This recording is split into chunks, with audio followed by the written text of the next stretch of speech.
La géopolitique. Le 6-9 Listen anywhere. وحده من سوريا.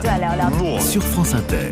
Avec vous, Anthony Bélanger, bonjour. Bonjour Hélène, bonjour à tous. L'Afrique s'est donc donné rendez-vous à Moscou hier et aujourd'hui. Pour le deuxième sommet Russie-Afrique, et si l'on s'arrête au nombre de participants, la réussite est éclatante. L'Afrique compte 54 pays représentés à l'ONU et 49 délégations ont fait le déplacement à Saint-Pétersbourg, dont 17 chefs d'État ou de gouvernement. Le tout alors que la Russie est en guerre contre l'Ukraine et qu'il est donc compliqué pour des délégations, même officielles, de se rendre concrètement sur le territoire russe. C'est dire l'importance qu'accorde l'Afrique à Moscou.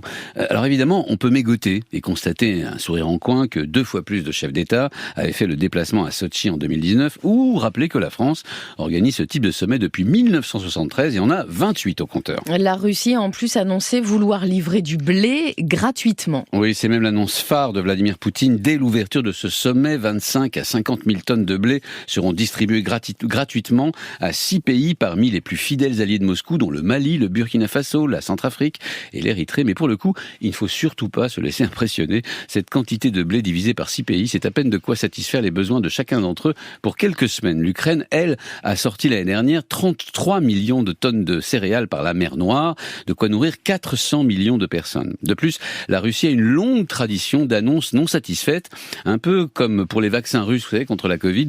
Moscou envoyait un chargement, s'assurait de la couverture médiatique, puis cessait toute livraison. L'Argentine a ainsi attendu des mois durant. Ces vaccins a dû finalement rompre son contrat avec la Russie et se reporter sur le marché international.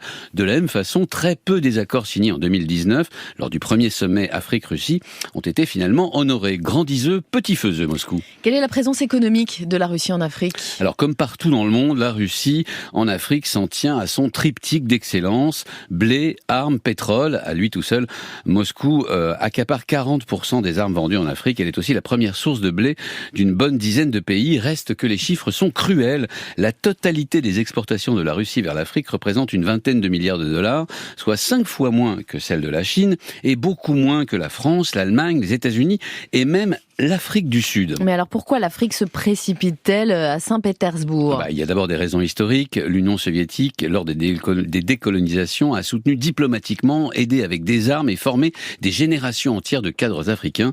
Ces pays ne l'ont pas oublié.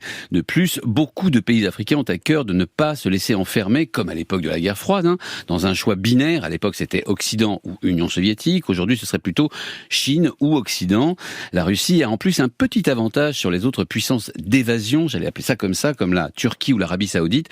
Sa présence en Afrique agace prodigieusement les Occidentaux, au premier rang duquel la France. Paris, justement, qui est devenue la cible principale de la Russie en Afrique. Partout où la France est traditionnellement présente, elle se fait concurrencer, voire expulser par la Russie.